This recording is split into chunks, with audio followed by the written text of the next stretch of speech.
itching for adventure but feel like every day looks pretty much the same and is a little bit boring, I recommend that you try going on a vacation right in your kitchen, which is why I'm welcoming you to my kitchen here in Jerusalem to introduce you to the delicious black bean.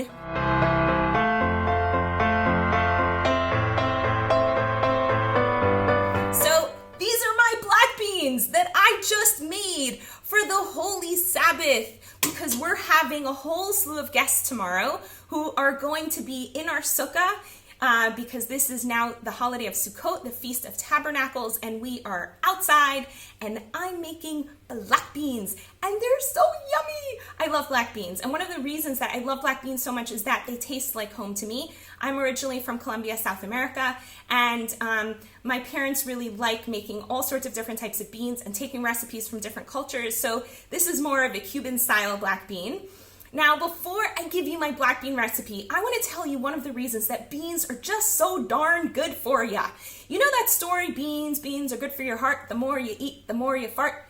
You know what? It's true. Beans are really good for your heart, and they're good for your heart for a few reasons. One is I mentioned the second meal effect. So when you eat beans in this meal, let's say you're having lunch right now, when you eat beans with your lunch, they're going to temper the spike in blood sugar that might occur from any of the foods that you're eating. So let's say you have beans in your brownies, right? And your brownies might have some sugar in them. The beans are going to temper the spike in blood sugar you might normally get from those brownies. Now, what's so cool is that that happens even in the second meal. So let's say for dinner, I don't have beans in my meal at all. Nonetheless, the beans I had at lunch are tempering my blood sugar at dinner. And that happens even from dinner all the way to breakfast. It's an amazing effect. I don't understand why it happens. I don't think scientists know why either, but it's very cool. Now, the thing about beans being so good for your heart is also because beans are chock full of fiber. So I think most of you know that beans have a lot of protein, but that protein comes in combination with fiber, which is why whenever you get your protein, if it's a vegetarian protein that has like soy or pea protein isolated, it might even be called soy protein isolate, and it's isolated away from the whole bean, stay away, because protein that comes together with fiber has an incredible, awesome, almost magical quality of being really good for your gut microbiome. So all of the little bacteria dudes that hang around in your gut, they love eating fiber. And when you feed them fiber, they produce all sorts of compounds that reduce the inflammation in your heart and in your blood vessels, in your joints, in your head, anything that might be stressing you out. They also produce compounds that strengthen your immune system and kill cancer, right? Big stuff. So when you get your protein together with fiber, that protein is going to be processed in a very different way than if you're having protein all by itself. When you eat a ton of protein all by itself without the fiber that comes packaged in beans, so that's going to produce a lot of acid in your body. And people have been asking me lately about acid, so I'm going to explain it in a really simple way. If you pour acid on the outside of your hand, so your hand's going to turn red and it's going to get like fiery, and it might even get like inflamed and swollen. And that's inflammation. That's what inflammation looks like on the inside of your body as well as on the outside of your body. And when you get this like red hot inflammation, my guess is you probably want to put some sort of a cream or salve on it. Like if you've ever used burn cream or like an oil salve, like it just makes cuts and burns just feel better when you're able to put some sort of goop on it, right? So the inside of your body is just the same. Whenever you have any inflammation in your blood vessels, so your immune system comes in and says, hey, we can coat those blood vessels with a nice cream. You know what that cream is called? Cholesterol. And if you have inflammation in your nose or in your stomach, then the cream that your body uses is mucus, right? So when you eat a lot of animal protein, you get inflammation throughout your body, and then you might get a lot of mucus or cholesterol clogging up your arteries. So you want to make sure that your protein comes packed together with fiber. It's a totally different deal. The other thing that's really great about beans, oh my gosh, these smell so good. They smell so good. Oh my gosh. Okay. The other thing about the beans is that they also come packed with tons of vitamins and minerals. that are all missing in the meat that you eat. They also come with a form of iron called non-heme iron. Heme iron can actually cause all of these inflammatory diseases that I've been talking about. Non-heme iron is really solidly just good for you, and you actually need a lot less non-heme iron than people think. Okay, so how do we make these black beans? Yay, so delicious. Okay, so really simple. I take the beans, I soak them overnight. You might notice that right now, these don't look black. When you buy them, they're black. But if you soak them overnight, a lot of that color seeps into the soak water. And then in the morning, you get rid of all of that water.